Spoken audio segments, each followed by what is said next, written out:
Te amamos, nós te adoramos. O Senhor é lindo, Pai. O Senhor é maravilhoso. Nós confiamos no Senhor, Pai. Nós confiamos no Senhor. Em nome de Jesus, nós entregamos em Tuas mãos nossa vida, nossa casa, nossa família. Entregamos aos Teus cuidados, ó Pai. Nós temos fé que somos guardados pelo Senhor. Estamos escondidos debaixo de Tuas asas. Somos protegidos pelo Senhor. Senhor, em nome de Jesus, oramos a Ti nessa manhã. Fala conosco. Fale ao nosso coração, Espírito Santo. Nós temos fome e sede de ouvir a Sua voz.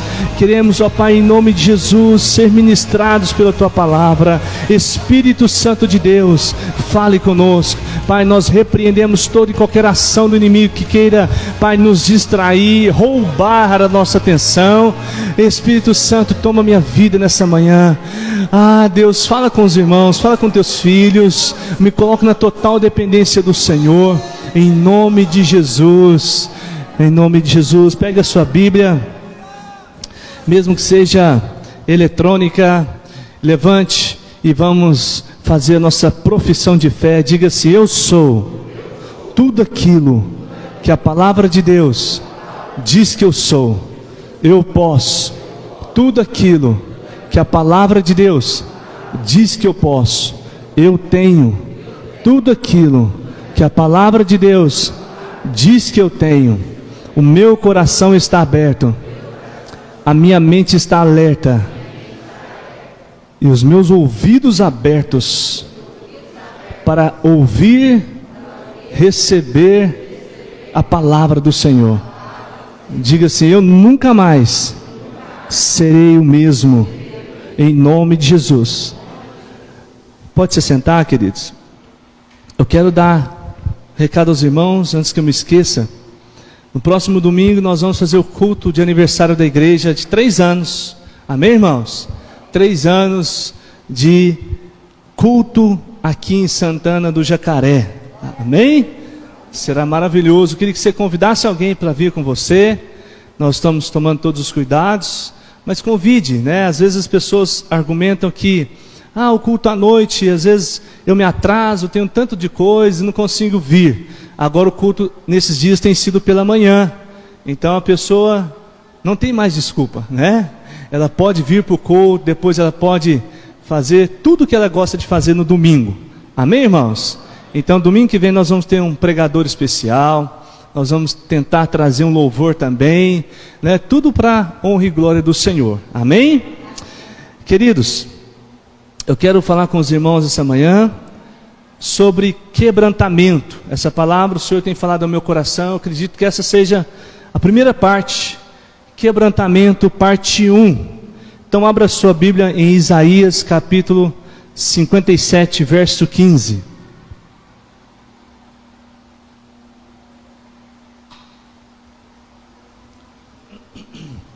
Isaías capítulo 57, verso 15. Nós vamos projetar para os irmãos que não trouxeram a Bíblia, para os nossos convidados especiais, mas você que trouxe, é bom você abrir, treinar a abertura da Bíblia, amém? Para você ficar craque. Diz o texto: pois assim diz o alto e sublime, que vive para sempre e cujo nome é santo. Habito num lugar alto e santo, mas habito também com o contrito e humilde de espírito, para dar novo ânimo ao espírito do humilde e novo alento ao coração do contrito. Amém? Queridos,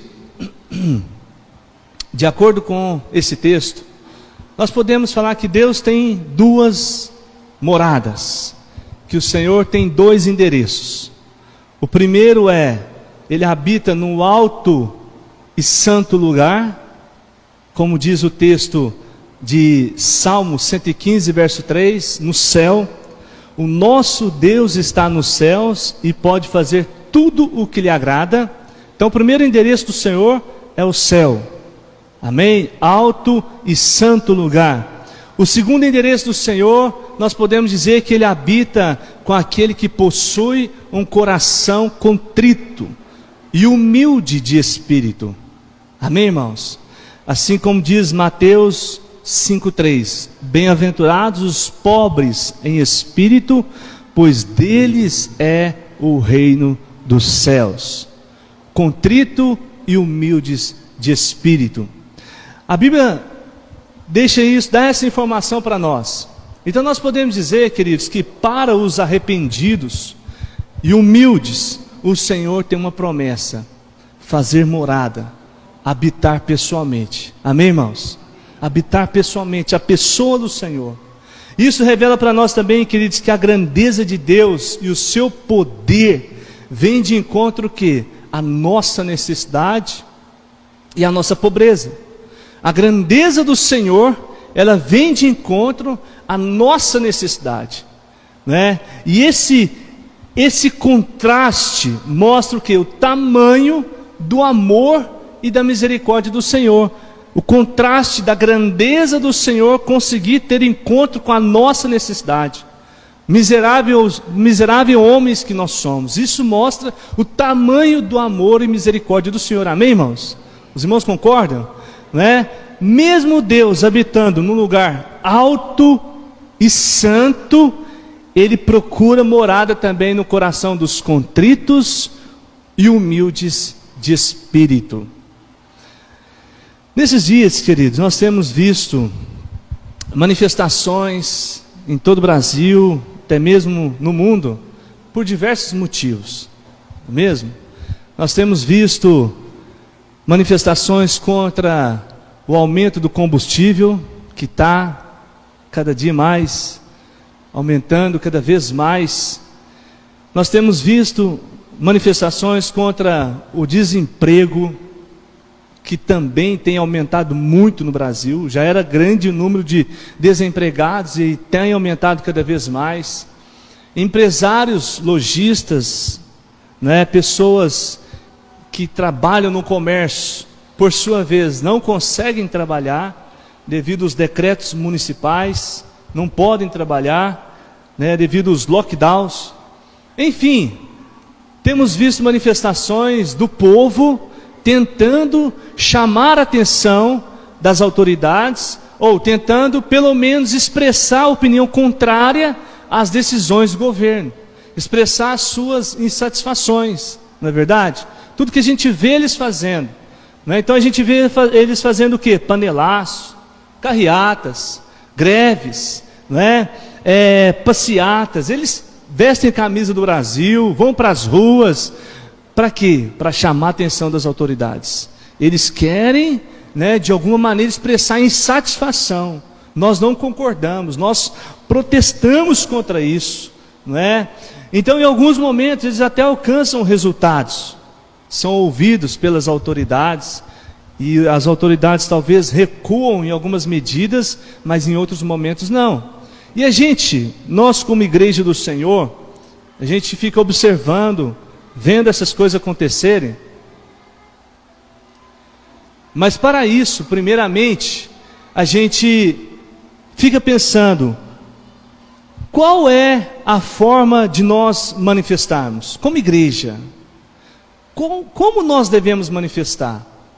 Se nós queremos participar de uma manifestação, se nós queremos também protestar contra algo que está acontecendo, você já pensou? Assim, pastor, como que nós devemos protestar? Como que a igreja deve agir em momentos assim? Eu quero também expressar que eu não estou concordando, né, que tem muita coisa acontecendo errada e tal.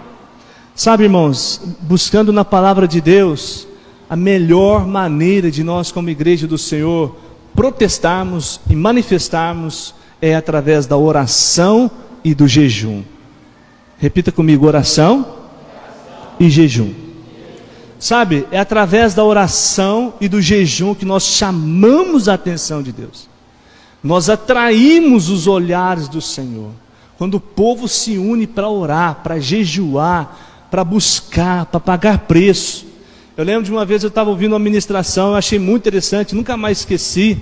Eu até procurei para ver se eu encontrava algo nessa ministração, para até trazer para os irmãos, mas eu não achei. Ela fala que o pastor estava ministrando, eu não lembro quem, mas eu lembro que ele falou que o ponto fraco de Deus, né? E aí me chamou a atenção essa frase. Aí eu pergunto para você: você sabia que Deus tem um ponto fraco? Ah, pastor, Deus é todo poderoso, Deus tem poder sobre todas as coisas. Mas você sabia que Deus tem um ponto fraco? Vamos descobrir isso? Salmo 51, verso 17. Tem que provar na Bíblia, né, irmãos, para falar que é verdade, né? Salmo 51, 17. Abra sua Bíblia lá.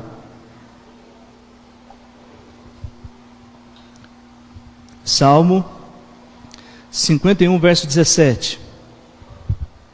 Diz: os sacrifícios que agradam a Deus são um espírito quebrantado, um coração quebrantado e contrito, ó Deus, não desprezarás.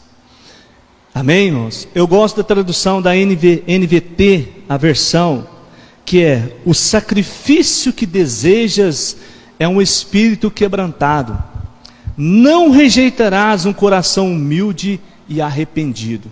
Então, o que Deus espera de nós, irmãos, é um espírito quebrantado. Nós vamos falar sobre isso, não é? Mas Deus não resiste um coração humilde e arrependido, irmãos. Esse é o ponto fraco de Deus. Um coração humilde e arrependido, diz a palavra. Deus não resiste, sabe?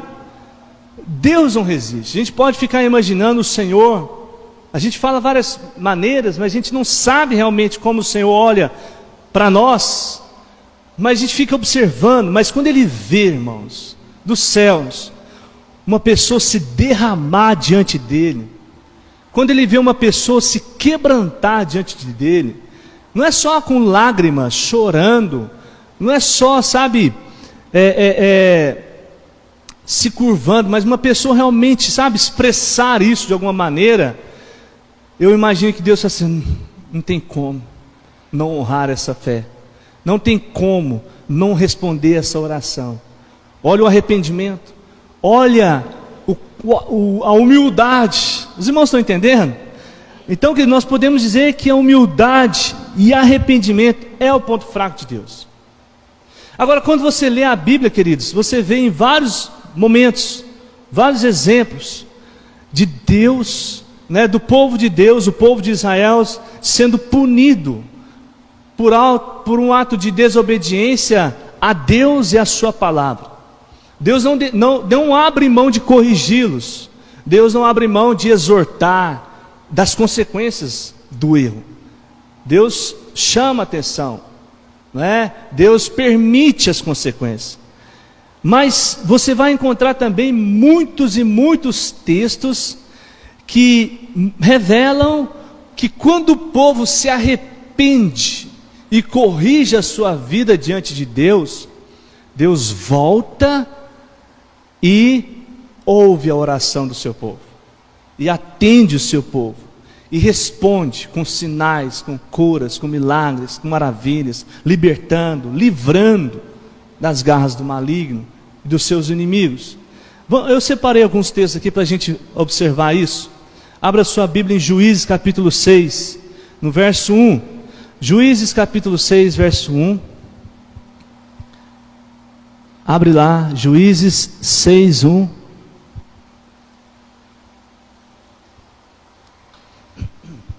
Diz o texto: de novo, os israelitas fizeram o que o Senhor reprova. Presta bem atenção nessas histórias. Durante 7 anos, ele os entregou nas mãos dos midianitas. Os midianitas dominaram Israel. Por isso, os israelitas fizeram para si esconderijos nas montanhas, nas cavernas e nas fortalezas. Olha para mim. A Bíblia fala, irmãos, de novo, os israelitas fizeram o que o Senhor reprova. Então não foi uma, não foi duas, não foi três, foram várias vezes. A Bíblia fala assim: de novo. Já viu quando você vai chamar seu filho e você fala assim: de novo você fez isso, né? De novo, Bianca. Você não está entendendo que não é para fazer isso mais? Assim fez o povo de Israel. O que eles fizeram, queridos? Existia uma ordem clara de Deus: quando eles tomassem posse das terras, eles não adorassem a outros deuses, eles não se curvassem a outros deuses dos seus inimigos, e eles adoraram outros deuses, eles se curvaram a outros, eles foram atraídos por outros deuses. Então, como consequência, o que Deus fez? Deus permitiu, Deus os entregou durante 7 anos nas mãos dos midianitas. 7 anos. Midianitas na época, irmãos, era um povo terrível. Eles foram comparados assim a como a areia do mar. Era gigante, numerosos, milhares de pessoas. E o povo de Israel era um povo próspero, abençoado, rico mesmo, irmãos, ricos, prósperos. Tinham animais, tinham plantações, né? Era um povo abençoado por Deus, naturalmente. E aí, como Deus os entregou nas mãos dos midianitas, o que acontecia? Os midianitas invadiam as terras dos filhos do povo de Israel, dos filhos de Deus, e destruía tudo, mas tudo. Pensa um furacão, pensa alguma coisa que devasta a terra, mata os animais todos, destrói tudo mesmo, não tem como aproveitar nada. E diz a palavra que isso aconteceu ao ponto deles empobrecerem. Olha só, então você pensa, ao ponto de um povo rico ficar pobre. Vamos ver o versículo 6. Agora, diz o texto: por causa de Midian, Israel empobreceu, ficou pobre, tanto que os israelitas, o que, irmãos? Clamaram por socorro ao Senhor. Os irmãos estão acompanhando aí? E quando os israelitas clamaram ao Senhor por causa de Midian, Ele lhes enviou um profeta. Só até essa parte. Então, irmãos, o desespero foi tão grande que eles começaram a pedir por socorro. Deus, tem misericórdia de nós. Deus, nos socorre. Nós tínhamos, nossas riquezas, nossas plantações, nossas famílias, nós tínhamos nossos bens, e nós perdemos tudo, estamos ficando sem nada. E eles começaram, irmãos, a morar em cavernas, começaram a morar nos buracos das fortalezas, com medo de quê? Morrerem também, de morrerem. E aí diz a palavra que eles oraram ao Senhor, e aí diz a palavra que o Senhor enviou um profeta. E aí você deve conhecer a história. Gideão foi o profeta, lembra dessa história? E ali Gideão foi usado por Deus para derrotar os midianitas. Então, o povo de Israel clama a Deus por socorro, e Deus ouve o seu clamor enviando um profeta para liberar uma palavra de Deus. Outro exemplo, outro momento é em Deuteronômio, no capítulo 9. O contexto, vou contextualizar para você entender. O contexto era Moisés explicando para o povo, deixando claro para o povo que, olha, vocês vão passar o Jordão e vocês vão tomar posse das terras que o Senhor prometeu para vocês. Mas entenda, nessas terras existem gigantes, que vocês já conheciam eles, e vocês já ouviram falar sobre eles. Eu sei que eles são enormes, mas lembre-se, Deus dará vitória a vocês. E aí Moisés falando para eles, falou assim: olha, lembrem-se que Deus trouxe vocês até aqui. Vocês não chegaram até aqui por acaso, não é? E Deus vai continuar honrando vocês e vai levar vocês até a terra da promessa. Mas é muito importante vocês lembrarem de tudo que vocês já passaram, né? E que vocês vão vencer. Mas entenda também, vocês não chegaram aqui por causa da justiça de vocês, porque vocês são justos, corretos. Não, foi por causa do poder de Deus. E aí Moisés fala para eles no verso 7, Deuteronômio 9, 7. Lembrem-se disto, jamais se esqueçam como vocês provocaram a ira do Senhor, o seu Deus, no deserto. Desde o dia em que saíram do Egito até chegarem aqui, vocês têm sido rebeldes contra o Senhor. Até mesmo em Horebe vocês provocaram o Senhor a ira, e Ele ficou furioso ao ponto de querer exterminá-los. Aqui Moisés dá uma palavra assim: você lembra disso? Deus já quis destruir vocês? Vocês lembram disso, que Deus já pensou em destruir, exterminar vocês de uma vez por todas? Por quê? Porque vocês deixaram Ele furioso. Lembra lá em Horebe? O que Moisés está lembrando aqui, irmãos? Do momento em que ele estava no monte orando, 40 dias jejum e oração, e eles acharam que Moisés tinha morrido, e o que eles fizeram, irmãos? Construíram o bezerro de ouro. E aí eles levantaram um ídolo. Não, Arão, impulsionado pelos homens rebeldes, pressionado por eles. Não, Moisés já morreu, não tem como a gente ficar parado nesse deserto não, vamos levantar um ídolo para nós, vamos fazer alguma coisa, nós precisamos fazer algo, porque não tem como a gente ficar aqui. Arão cedeu, juntaram os ouros, construíram um bezerro de ouro. De repente Moisés desce do monte, irmãos. Quando Moisés vê aquilo, ele fica tão nervoso, que ele quebra as tábuas da lei, as pedras escritas à mão de Deus, algo assim maravilhoso, ele joga no chão e quebra. Se Moisés ficou irado assim, imagina Deus, irmãos. Deus falou assim: não, Moisés, pode eliminar esse povo, eu não quero mais saber desse povo, esse povo obstinado, teimoso, sabe? Isso aconteceu, mas aí Moisés orou ao Senhor, Moisés foi para a presença de Deus, Moisés intercedeu a Deus pelo povo, falou: Senhor, tem misericórdia, Senhor, não faça isso.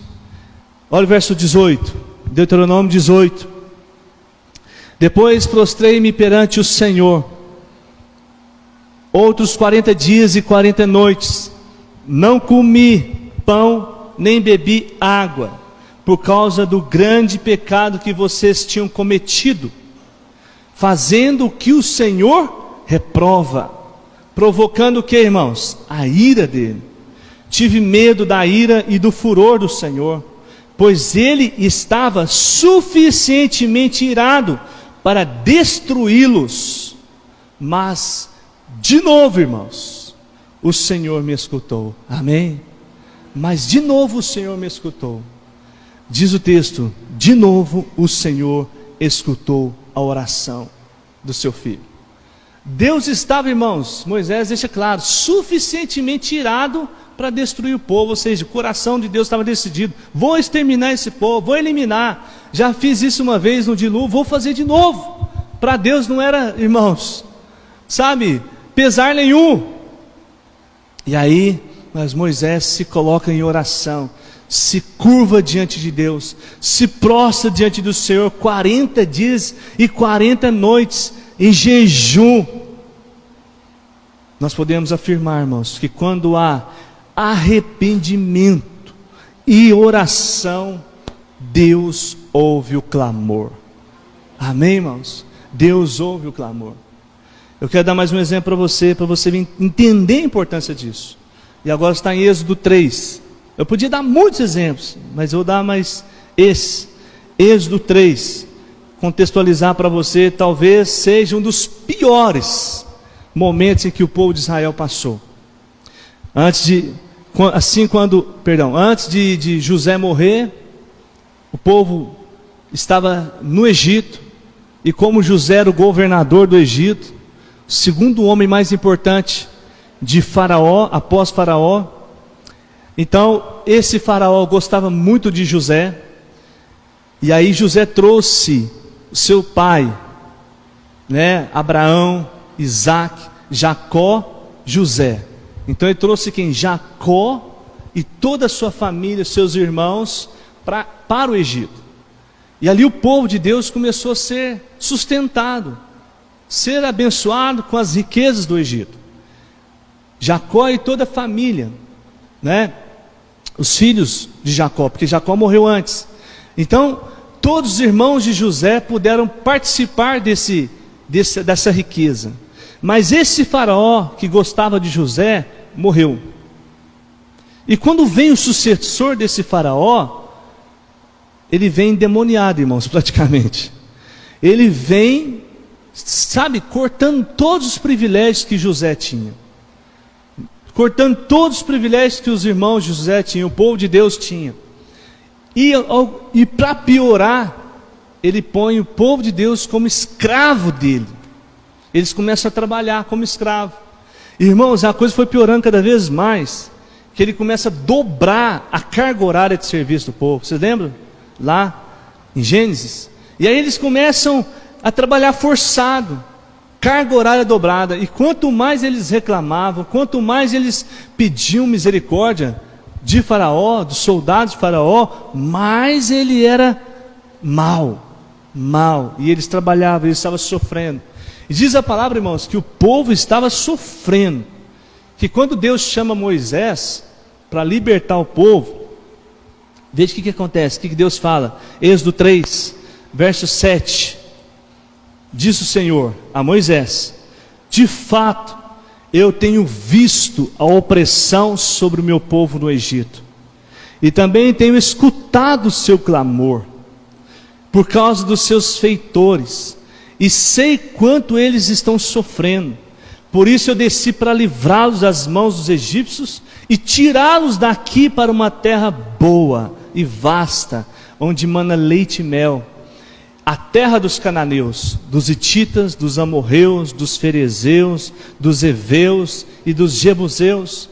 Pois agora o clamor dos israelitas chegou até mim, chegou a mim, e tenho visto como os egípcios os oprimem.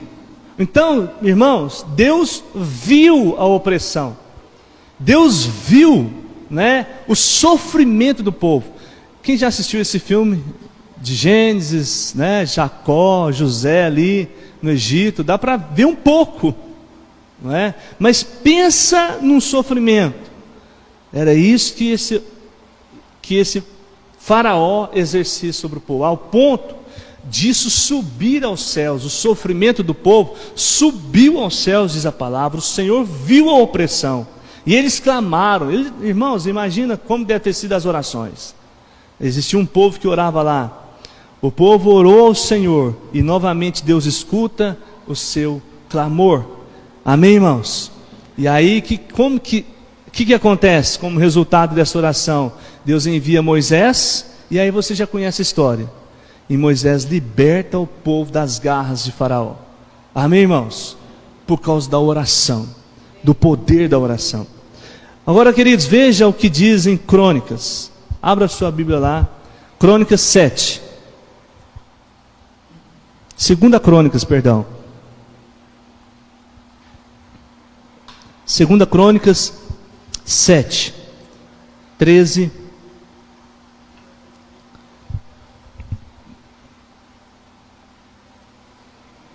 Diz: se eu fechar o céu, para que não chova, ou mandar que os gafanhotos devorem o país, ou sobre o meu povo enviar uma praga, presta atenção, se o meu povo, que se chama pelo meu nome, se humilhar e orar e buscar a minha face, e se afastar dos seus maus caminhos, dos céus ouvirei, perdoarei os seus pecados, e sararei, curarei a sua terra. Amém, irmãos?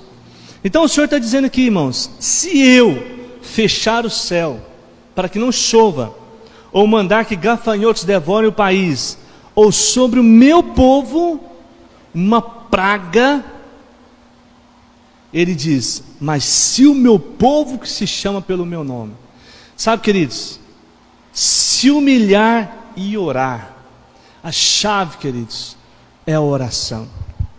A chave para mudar, sabe, para chamar a atenção de Deus, para mudar, para atrair o sobrenatural, a chave para uma manifestação nós, da igreja do Senhor, espiritualmente falando, é a oração. Amém, irmãos?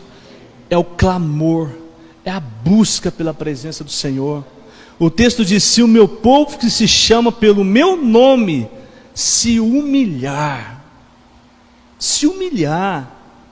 orar e buscar a minha face. Irmãos, eu poderia ficar só nessas 3 palavras: humilhar, orar e buscar a minha face. E aqui nós, desenvolvermos e finalizarmos a palavra. O que seria se humilhar diante de Deus? Orar ao Senhor, buscar a face do Senhor. Mas essa é a atitude que Deus espera do seu povo. Amém, irmãos? Essa é a atitude que Deus espera de nós. Fala assim, de mim. Fala mais forte, de mim. Da igreja do Senhor.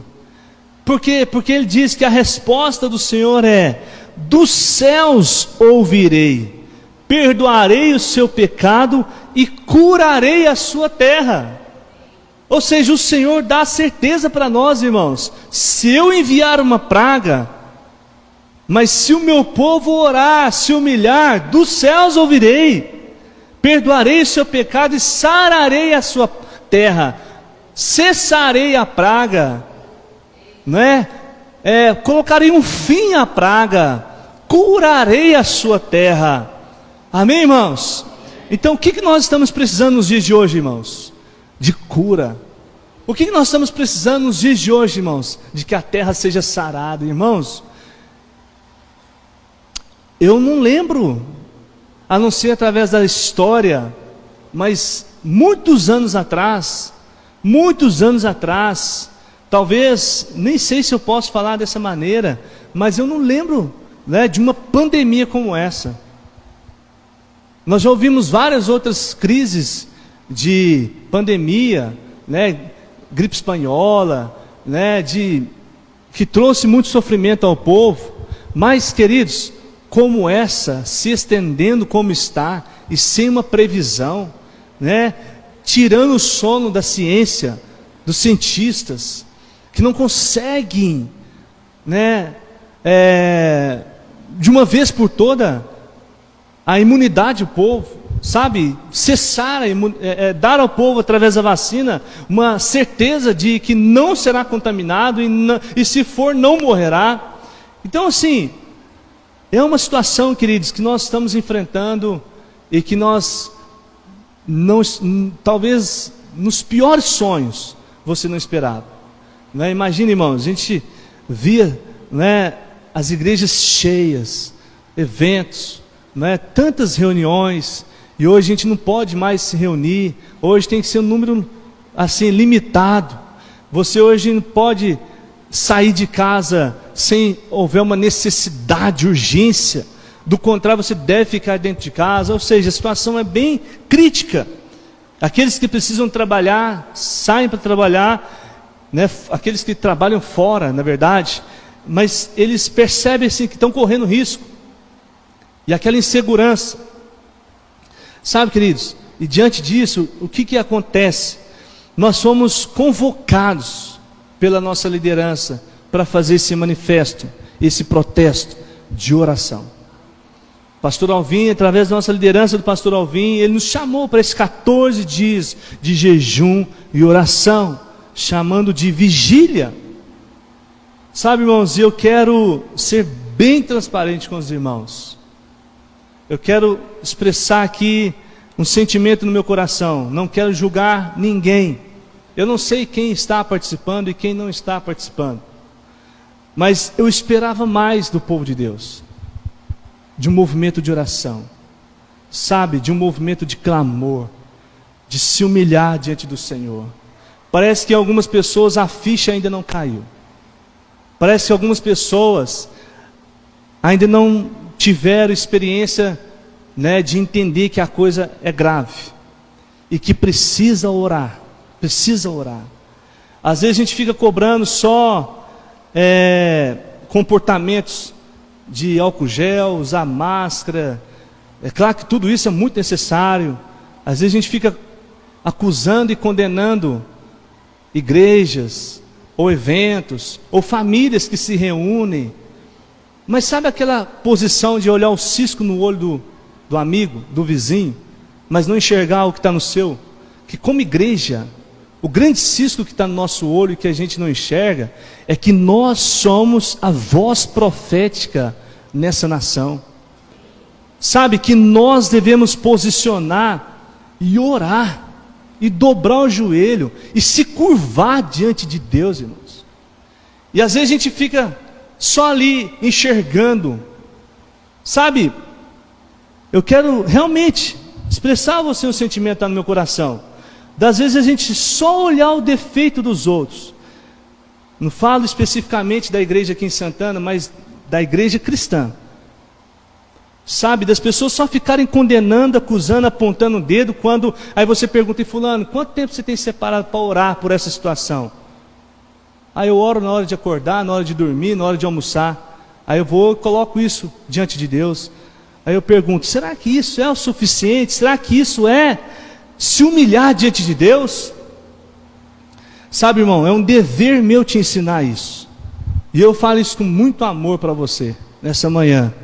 Será mesmo, irmãos, que nós estamos preparados para a volta de Jesus? Será?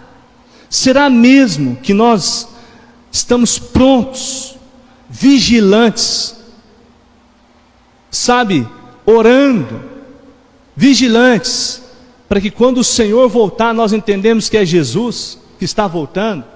Ou nós não estamos muito distraídos com as coisas do mundo, apegados às coisas do mundo, ou preocupados com a vida do outro, o que está fazendo, o que não está fazendo?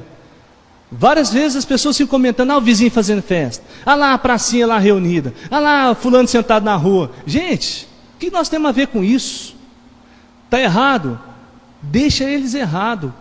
Cada um vai ser responsável por aquilo que faz. Mas eu pergunto para você, e você está fazendo certo? Quer dobrar o joelho e orar? Porque a gente cobrar a consciência do povo, irmãos, é só o Evangelho. Presta atenção, é o Evangelho que vai mudar a consciência do povo. Então não adianta você cobrar do ímpio que ele seja consciente e não faça churrasco na casa dele, que ele não faça reuniões na casa dele. Não adianta você cobrar também de quem é crente que evite isso. Não, quem vai evitar isso é o Evangelho que vai transformar as pessoas. O que tem poder para transformar alguém é o Evangelho. Você está entendendo? Diz amém. É o Evangelho que faz o homem consciente parar de bater na sua esposa, que faz a esposa consciente honrar seu marido, que faz um filho consciente honrar seus pais, largar as drogas. Isso, irmãos, é o Evangelho, é o poder do Evangelho. Então, a pergunta é, será que nós, igreja, crente, batizados, você, eu, será que nós não estamos muito distraídos com as coisas que o diabo tem colocado diante de nós, que a gente não consegue tirar uma hora para orar, irmãos? Uma hora para orar, para vigiar. Sabe, irmãos, isso é muito sério. Sabe, as pessoas têm argumentos para tudo, desculpas para tudo. As pessoas faltam do culto, faltam de reuniões de oração, por motivos tão insignificantes, por motivos que você fala assim, meu Deus, não acredito. Você pergunta, fulano, por que você não veio no culto? Você não foi no culto, sentiu sua falta? Ah, pastor, de última hora eu comecei a sentir uma dor na barriga, eu não sabia o que era. De última hora eu comecei a sentir uma dor de cabeça. Engraçado, só veio na hora do culto, só veio no dia do culto. Ah, pastor, hoje eu não vou no culto não. Por quê, irmão?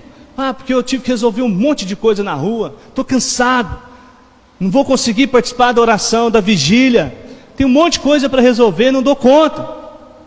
O culto começa às 9h30, aí chega na hora do louvor, não consegue chegar antes para a intercessão, não consegue chegar antes para ter um tempo a sós com Deus, se desligar do mundo, já chega em cima da hora, sabe? Você convida para vigília, não consegue, por quê? Porque tem que dormir cedo, porque acorda cedo demais para trabalhar. Aí você convida para oração de manhã, então vamos fazer uma oração de manhã então, irmãos, todo mundo junto. Não consegue acordar, por quê? Porque dorme tarde demais. Você cria um relógio de oração para mobilizar a igreja, para todo mundo participar, não é? Não consegue participar, por quê? Porque está muito cansado. A gente fica vindo no ministério como o Edgar Adani lidera de oração, irmãos, é a mesma coisa de você ficar carregando, sabe ali, ó, é a mesma coisa de você ficar abanando, pondo fogo numa lenha que está molhada, né, Edgar Adani? Você ficar encorajando o povo a orar, sendo que não tem que encorajar ninguém, você tem que entender a sua necessidade de orar, você tem que entender que é responsabilidade sua. Mais uma vez eu falo, irmãos, me perdoe, eu não quero julgar ninguém, não é a minha intenção. Mas eu falo para todos aqui, desde o mais novo até o mais velho, principalmente os jovens. Eu não quero trazer peso e condenação sobre você, irmão. Mas é meu dever. Sabe, talvez até alguns aqui a justificativa é razoável. Você realmente fala, realmente não tinha como. Mas nós estamos falando, irmãos, mais uma vez eu te falo, de um momento que nós nunca vivemos. Nunca vivemos. Gasolina mais de R$6. O preço do quilo da carne mais de R$40. Irmãos, misericórdia. Aí você fala assim, eu estava assistindo um jornal, o cara falou assim que o pobre, ele só vai comer carne agora se morder na língua. Irmãos, a coisa está feia, não estou tendo coragem nem de ir no açougue comprar carne. Às vezes eu passo assim disfarçado e vou ali e pego um negocinho só para fazer de mistura. Misericórdia. E aí você vê, sabe, o momento é crítico. Já está na história da humanidade esse momento, não é? O resultado do que nós estamos vivendo tem assolado vidas, famílias. Eu conheço um primo meu um pouco distante, mas é primo, a gente respeita, se conhece. Ele perdeu o pai e a mãe por causa do Covid. Sabe, milhares e milhares de pessoas estão morrendo. Aí eu pergunto para você, se isso não mexe com você, irmão, o suficiente para você orar, eu não sei. Se isso não mexe com você, para você sair do seu conforto, para você às vezes sair da sua rotina, para orar dentro da sua casa, eu não sei. Se isso não faz você chegar na igreja mais cedo para orar pelo menos 10 minutos, eu não sei. Eu não sei o que você está esperando acontecer, talvez uma desgraça maior, sabe, supermercados serem saqueados, aquela coisa absurda que misericórdia, a gente não vai ver isso, amém, irmãos? Sabe, por causa de fome, pessoas desesperadas não têm o que comer, vai, quebra o supermercado e pega as coisas de comer, não tem como. Não é? Será que você está esperando isso? Lojas quebradas, você ficar desempregado, você passar fome, você abrir o armário, a geladeira e não ter nada de comer, ou um ente querido seu morrer, aí você fala, não, a ficha caiu, realmente o negócio existe. Sabe que nós vamos esperar as pessoas morrerem, caírem mortas na rua? Você começar a andar pela rua e começar a ver pessoas caindo e morrendo? Nós vamos esperar isso acontecer, irmãos, para nós curvarmos diante de Deus, para nós orarmos? É isso que nós vamos esperar. Sabe, querido, quando há um chamado desse, da nossa liderança, nós temos que ouvir, nós temos que entender, não, é algo assim, específico, sabe? É algo que eu tenho que pagar o preço mesmo, é algo que eu tenho que me sacrificar, eu tenho que me renunciar, sabe?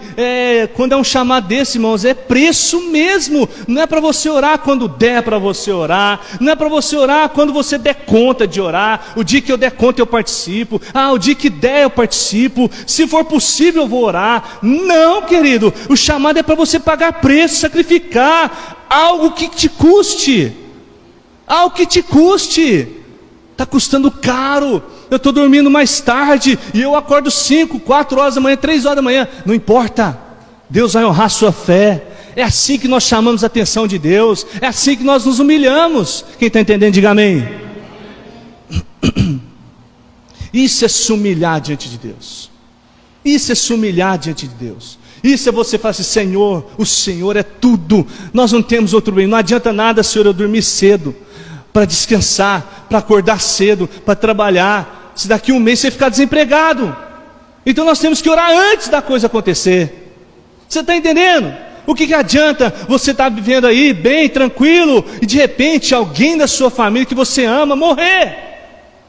Nós temos que agir, irmãos, antes. Era assim que o povo de Deus fazia, entendia a situação. Eles se oravam, eles se clamavam, eles se prostravam diante do Senhor. Sabe, querido, não adianta, essa é a nossa vida.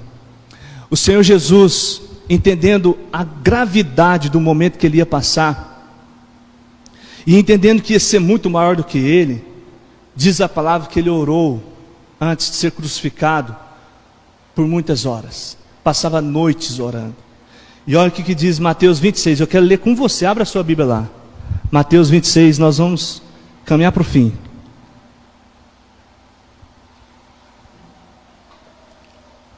Mateus 26, verso 36, abre lá a sua Bíblia, por favor, eu quero ler com você. Então Jesus foi com seus discípulos para um lugar chamado Getsêmani e disse-lhes: sentem-se aqui enquanto vou ali orar. Levando consigo Pedro e os 2 filhos de Zebedeu, começou a entristecer-se e a angustiar-se. Disse-lhes então: a minha alma está profundamente triste, numa tristeza mortal. Fiquem aqui e vigiem comigo. Indo um pouco mais adiante, prostrou-se com o rosto em terra e orou. O que o Senhor fez? Ele se prostrou com o rosto em terra, colocou a cara no pó. Meu Pai, se for possível, afasta de mim este cálice. Contudo, não seja como eu quero, mas sim como tu queres. Então voltou aos seus discípulos e encontrou o que, irmãos? Encontrou o que? Dormindo. Vocês não puderam vigiar comigo nem por uma hora? Perguntou ele a Pedro. E 41 ele diz: vigiem e orem, para que não caiam em tentação. O espírito está pronto, mas a carne é fraca. Amém, irmãos? Mesmo Jesus revelando para eles que ele estava numa tristeza mortal, que ele estava angustiado, que ele precisava de pessoas junto com ele orando, pedindo ajuda, para que eles orassem com ele, eles ainda conseguiram dormir. Sabe, aqui eu poderia pegar outra mensagem, mas eu vou trazer para o nosso contexto aqui, nesse ponto aqui, dessa linha de pensamento. Os discípulos não conseguiram orar com Jesus. Aí Jesus pergunta para eles: nem por uma hora vocês conseguiram vigiar, orar comigo? A pergunta para você é: nem por uma hora você consegue participar da vigília? Nem por uma hora. O verso 41, Jesus fala assim: ó, vigiem e orem, para que não caia em tentação, porque o espírito está pronto, mas a carne é fraca. A verdade, queridos, é que a carne é fraca para cair em tentação. Aí ele é uma fraqueza, nossa, muito fraca. Cair em tentação para ceder às coisas que o diabo oferece, ela é muito fraca. Pastor, é difícil demais suportar. O senhor sabe, a carne é fraca, realmente, irmão, é fraca. Mas é engraçado que para as coisas espirituais a carne é forte, né? Ela é uma gigante. Irmão, a dificuldade que a pessoa tem de colocar de joelhos, a dificuldade que a pessoa tem de se curvar diante do Senhor, a dificuldade que a pessoa tem de obedecer a palavra de Deus, de obedecer a liderança, aí a carne é gigante, ela é forte. Sabe, queridos, a verdade, sabe qual que é? Tem muita gente com desculpas politicamente corretas, mas espiritualmente omisso. Vou repetir para você. Tem muita gente com desculpas politicamente corretas. Faz sentido o que você está falando? Não, você está certo, tudo bem, eu te entendo. Politicamente corretas, mas espiritualmente omissas. Omissas. Não ora como deveria orar, não chama a família para orar quando deveria orar. Nesses dias nós estamos sem célula, infelizmente. Nós estamos, não podemos reunir, porque se eu marcar a célula 6 horas, 5h30, 6h30, nós vamos fazer correndo e poucas pessoas vão participar. Então eu tenho colocado um exercício para os irmãos com muito humor, dever de casa, né? Reúne a sua família hoje, quinta-feira, que seria o dia da célula. Assista a palavra novamente e orem em família. Eu nem vou perguntar quem está fazendo isso, para não ficar com vergonha e ficar mais triste ainda. Mas eu pergunto, você está fazendo isso, querido? Responde para mim não.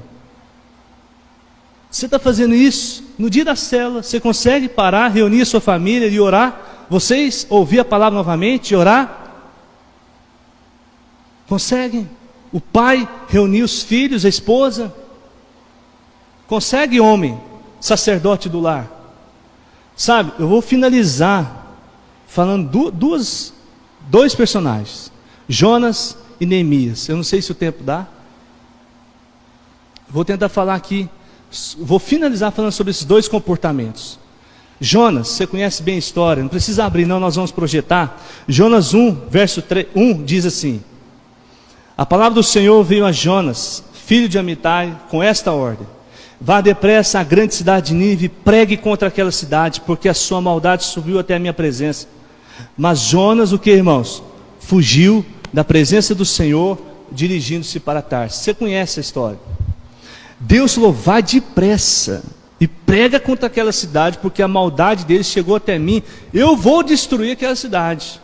O pecado deles já esgotou, mas eu quero dar a última chance para eles. Prega contra o pecado, para que eles se arrependam e volte-se para mim. Você conhece a história, o profeta Jonas, né? Ao invés de seguir para a cidade de Nínive, uma cidade de aproximadamente 120 mil habitantes, o que ele faz? Ele foge da sua missão, com um discurso politicamente correto. Esse povo não quer nada com Deus. Eles já tiveram 1, 2, 3 chances, e eles não se converteram, nem agora que eles vão converter. Politicamente correto, faz sentido o que ele está falando. Então, decidido, desobedece a ordem direta de Deus, pega um navio para outro lugar. Você conhece a história? O que acontece com o navio? Enfrenta uma tempestade, os tripulantes descobrem que era Jonas, joga ele no mar, um grande peixe pega Jonas, e Jonas no ventre do peixe, ora ao Senhor, o Senhor ouve a oração, arrependido, ele arrependido ora ao Senhor, o Senhor ouve a oração, e o grande peixe vomita Jonas em terra seca, e ele fala: eu vou à cidade de Nínive, e ele resolve obedecer à palavra de Deus, e o resultado foi uma cidade inteira, liderada pelo prefeito, pelo rei, pela autoridade máxima, jejum, até os animais da cidade jejuou, para você ter uma ideia. Você que tem resistência a jejum, você que não gosta de jejuar, até os animais jejuaram. Isso chegou aos ouvidos de Deus. Deus se arrependeu, porque o povo se arrependeu dos seus maus caminhos, dos seus pecados, e se converteu ao Senhor. O que Deus fez? Retirou a maldição, e uma cidade inteira foi alcançada. Mas você pensa que antes, ele o quê? Ele não queria ter ido. Ele resistiu a uma ordem de Deus. Ele não queria ter obedecido ao Senhor, ele estava politicamente correto, não é? Mas omisso espiritualmente, porque como profeta ele tinha que ter obedecido ao Senhor. Agora eu quero falar para você sobre Neemias. Olha que diferença. Neemias capítulo 1, não precisa abrir. Verso 1 diz assim: as palavras de Neemias, filho de Acalias, no mês de Quisleu, no 20º ano, enquanto eu estava na cidade de Suzã, Anani, um dos meus irmãos, veio de Judá com alguns outros homens, e eu lhes perguntei acerca dos judeus que restaram, os sobreviventes do cativeiro, e também sobre Jerusalém. E eles me responderam: aqueles que sobreviveram ao cativeiro estão lá na província, passam por grande sofrimento e humilhação. O muro de Jerusalém foi derrubado e suas portas foram destruídas pelo fogo. Quando ouvi essas coisas, sentei-me e chorei. passei dias lamentando, jejuando e orando ao Deus dos céus. Olha a diferença de atitude. Quando Neemias, primeiro, ele procura ter notícia do povo, e aí eles falam para ele o estado do povo, e quando ele ouve a notícia, ele começa a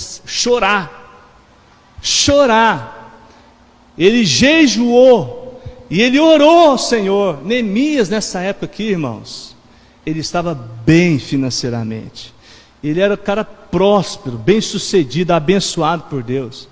Neemias, nessa época aqui, ele era copeiro do rei. Sabe o que é isso?